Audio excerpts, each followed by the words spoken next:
Good morning. Welcome to DHS online classes. Exercise 1.2, question number 5. Check whether 6 per power n can end with 0 for any natural number n. देखिएगा ये कह रहा है कि 6 पर power n अगर n कोई नेचुरल नंबर लिया जाए, 1 हो, 2 हो, 3 हो, n की value natural number 1 2 3 4 up to infinite यही होता है, तो इसका एक्सपेंशन जो होगा इंड विद 0, यानी कि उसके एक्सपेंशन में यूनिट डिजिट 0 होगा.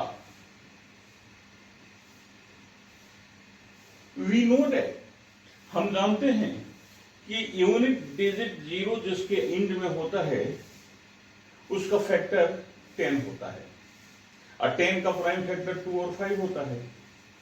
It means the number end with 0 having prime factor 2 and 5.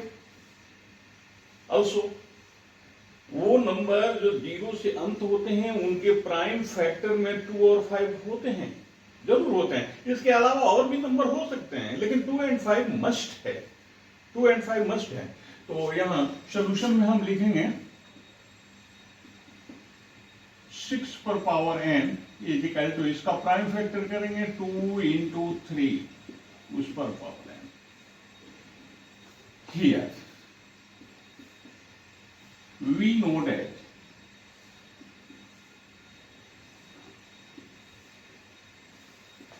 the number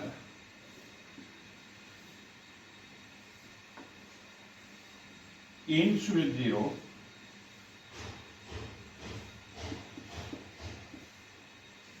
having prime factor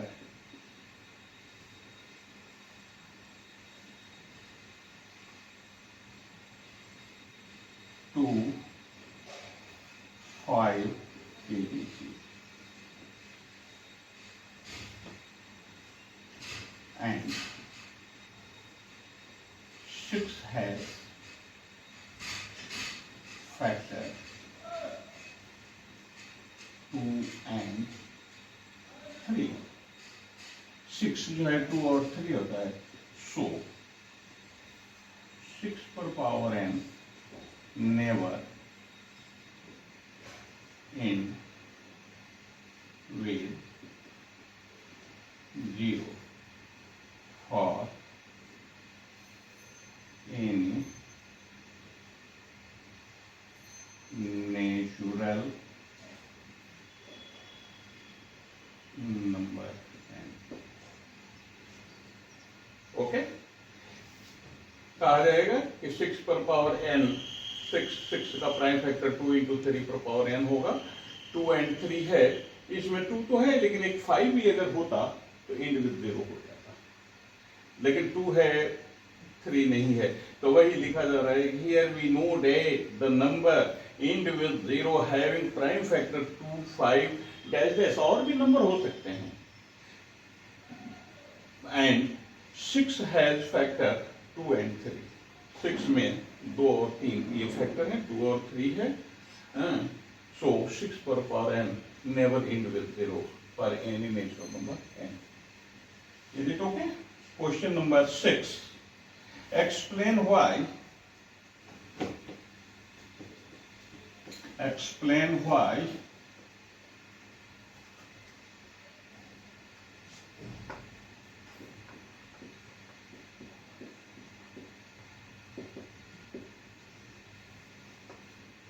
why 7 into 11 into 13 plus 13 is composite number.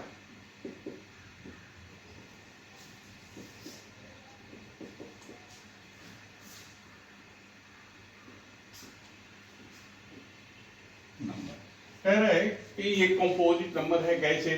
तो फंडामेंटल थ्योरम ऑफ अरिथमेटिक्स में आपने पढ़ा है कि every composite number can be expressed as the product of its prime. यानी कि composite number जो है अपने प्राइम फैक्टर के प्रोडक्ट के रूप में लिखा जा सकता है। तो सबसे पहले ये देखें 13 यहाँ भी है, 13 यहाँ भी है, तो 13 कॉमन ले लीजिए आप। ये प्रोडक्ट के रूप में नहीं है, प्लस के रूप में है, तो पहले कॉमन ले लें इसको। 13 कॉमन लिया तो यहाँ 7 इंटू 11, ये 13 बाहर आ गया। आप प्लस इस 13 में 13 से डिवाइड करेंगे 1 होगा, तो that is equal to 13 into, ये ब्रैकेट में हो जाएगा, 11 में 7 का मल्टीप्लाई किया आप प्लस 1, ये हो गया 13 into 78, that is 13 into 2 into 3 into 13, 78 का प्राइम फैक्टर कर दिया, तो 2 3 जा 6, 6 में 13 से मल्टीप्लाई करेंगे 78, तो 7 into 11 into 13 plus 13 can be expressed as the product of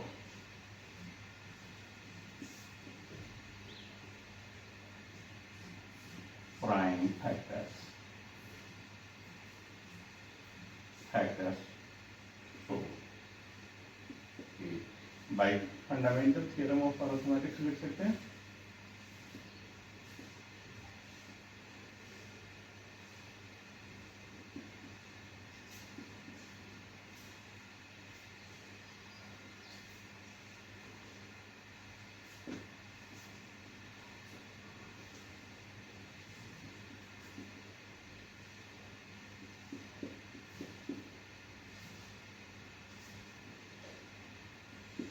composite. Okay, question number 7 देखिएगा, कह रहा है कि there is a circular path around the sport field. कह रहा है कि किसी स्पोर्ट फील्ड के चारों तरफ सर्कुलर पथ है। Sonia takes 18 minute to drive 1 round. Sonia जो है 18 मिनट में, 18 मिनट में एक चक्कर लगा लेती है। While Ravi takes 12 minute for the same. वही काम यानी कि पूरा एक चक्कर रवि जो है 12 मिनट में, सोनिया 18 मिनट में और रवि 12 मिनट में करता है। Suppose they both start at the same point. ये माना जाए कि दोनों एक ही जगह से चलना शुरू करते हैं, एट द सेम टाइम, एक ही जगह से और एक ही समय पर चलना शुरू करते हैं, एंड वो इन द सेम डायरेक्शन, और एक ही दिशा में, एक ही डायरेक्शन में चल रहे हैं। After how many minute will they meet again and a starting point. इसके लिए आप एलसीएम लगा लीजिए, एलसीएम फाइंड आउट कर लीजिए, क्योंकि वह छोटा से छोटा संख्या, smallest number which is divisible by 16 and 12 and 18, वो उसका एलसीएम होगा। तो एलसीएम फाइंड आउट कर लीजिएगा। उतने मिनट बाद ये दोनों फिर से एक साथ मिलेंगे। अब देखिएगा नेक्स्ट है revisiting irrational number. Irrational number के बारे में 9th क्लास में आपको बताया गया होगा कि the number which cannot be expressed in the form of p upon q are called irrational number. ऐसे तो नंबर सिस्टम तो बहुत आगे तक डिफाइन होता है, लेकिन जनरली ये देखा जाता है कि जिनको p अपॉन q के रूप में नहीं लिखा जा सकता है उन्हें हम इरेशनल नंबर कहते हैं।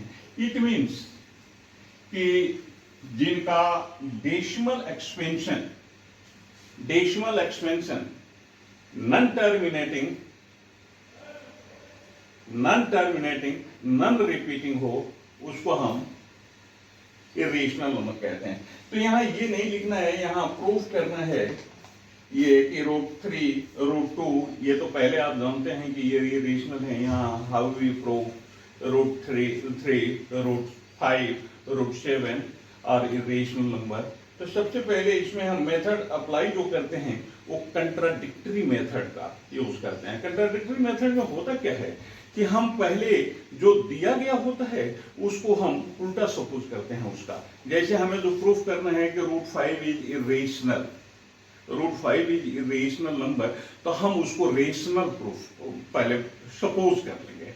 सपोज करके फिर अपनी ही कही हुई बात को हम गलत सिद्ध करते हैं, और गलत सिद्ध करके तब हम लिख लेते हैं कि हमने जो माना वो गलत है, यानी कि ओरिजिनल सही है। तो कंट्राडिक्टरी मेथड से हम करेंगे प्रूफ कि prove that √5 is irrational number. Exercise 1.3 prove that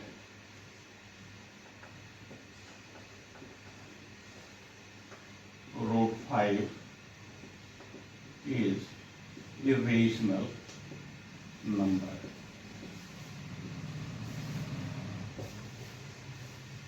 हमने अभी बताया आपको कि इरेशनल हमें प्रूफ करना है, तो सबसे पहले हम क्या करेंगे कि इसको हम रेशनल सपोज कर लेंगे। तो सॉल्यूशन इसका let √5 is irrational number.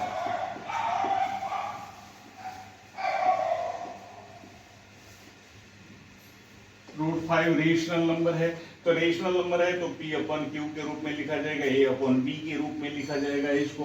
So √5 is equal to A/B,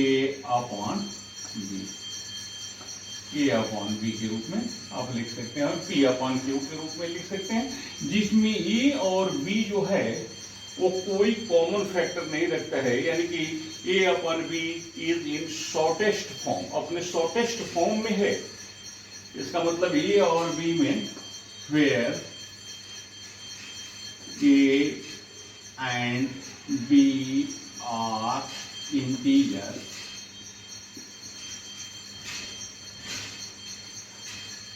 and coprime लिख सकते हैं, को प्राइम भी लिख सकते हैं, अच्छा है, and B is not equal to 0 and they माने A and B have no any factor, any common factor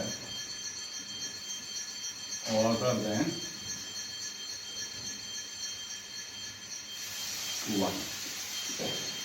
1 के अलावा कोई कॉमन फैक्टर नहीं है। देखिएगा इतनी बड़ी चीज को आप छोटे में भी लिख सकते हैं, where A and B are integers and B is not equal to 0, ये रेशनल नंबर की पहचान है। इसके बाद आप लिख देंगे A and B आर को प्राइम। को प्राइम का मतलब ही होता है कि 1 के अलावा कोई फैक्टर इनमें कॉमन नहीं है। अब इनको क्रॉस मल्टीप्लाई कर देंगे तो सो आगे हो जाएगा √5B इज इक्वल टू ये, क्लियर, स्क्वायरिंग बोथ साइड,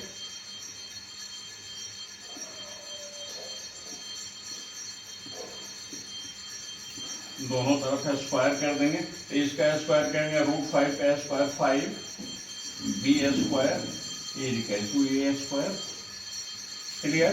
तो यहां हमने ये देखा कि B स्क्वायर इंटीजर है, B इंटीजर है तो B का स्क्वायर भी इंटीजर होगा। इंटीजर में 5 से मल्टीप्लाई किया तो यहाँ इंटीजर मिला, तो इट मींस 5 जो है A स्क्वायर को डिवाइड कर रहा है, क्योंकि 5 में समथिंग कुछ ही नंबर से मल्टीप्लाई किया जा रहा है तो A स्क्वायर के बराबर हो रहा है। इसका मतलब हुआ कि 5 डिवाइड A स्क्वायर, सो 5 या A square is divisible by A square जो है 5 से डिविजिबल हो गया, 5 से कट जाएगा A स्क्वायर, तो A स्क्वायर कट जाएगा तो A भी कटेगा, तो A इज डिविजिबल बाई 5 से A कट जाएगा। अब A कट जाएगा तो कितनी बार में कटेगा, A में 5 से डिवाइड करते हैं, माना कि C बार में जाकर, C एक नेचुरल नंबर है, C टाइम्स जाता है 5 में, C से मल्टीप्लाई किया, C is any natural number, कोई नेचुरल नंबर C सपोज कर लेते हैं, C से मल्टीप्लाई किया तो 5 में C से मल्टीप्लाई करने पर A आ रहा है, तो A भी सपोज कर लेते हैं, let A is equal to 5C, C is any natural number.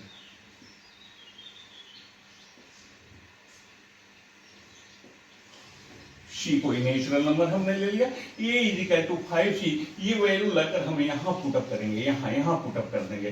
तो ये है हमारा 5B square is equal to A square की जगह 5C का होल स्क्वायर, A का स्क्वायर, A की जगह पर 5C लिखा, होल स्क्वायर।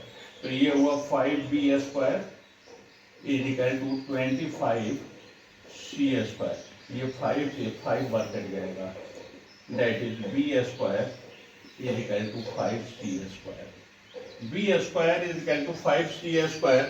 C आप देख रहे हैं कि ये नेचुरल नंबर है, natural number, every natural number is integer, तो C स्क्वायर इंटीजर हो गया, into 5 is equal to integer.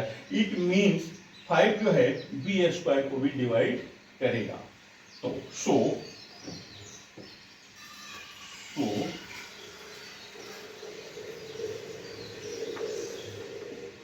B square is divisible by 5. So B is divisible by 5. B 5 से डिविजिबल हुआ।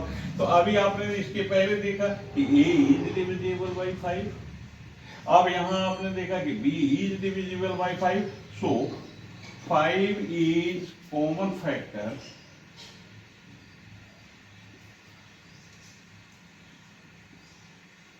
of both A and B.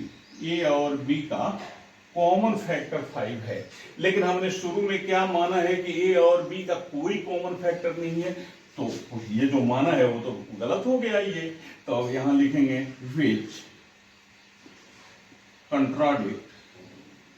Contradict means oppose करना, विरोध करना, विच contradict our supposition. हमने जो suppose किया है उसका विरोध करता है। तो क्या सपोज किया है कि रूट 5 रेशनल है, सॉरी रूट 5 रेशनल है, ये सपोज किया है और उसका विरोध करता है। तो विरोध करता है तो आप जानते ही हैं कि विरोध का विरोध जो होता है पक्ष में आता है। तो इसमें ये हो गया कि विच कंट्राडिक्ट आवर सपोजिशन, ये हमारे सपोजिशन का विरोध कर रहा है, कंट्राडिक्ट कर रहा है। So root 5 is irrational number, root 5 irrational number है। इसी तरह से ठीक यही प्रोसेस लेकर जहां जहां 5 है, आप ध्यान देंगे जहां जहां 5 है वहां रूट 3 लिखकर, रूट 7 लिखकर, ये होमवर्क में लिख लें आप, homework proof that root 3 root 7 are irrational number. आज यही फिनिश किया जाए, नेक्स्ट डे नेक्स्ट कुछ क्वेश्चंस देखे जाएंगे। Okay, thank you.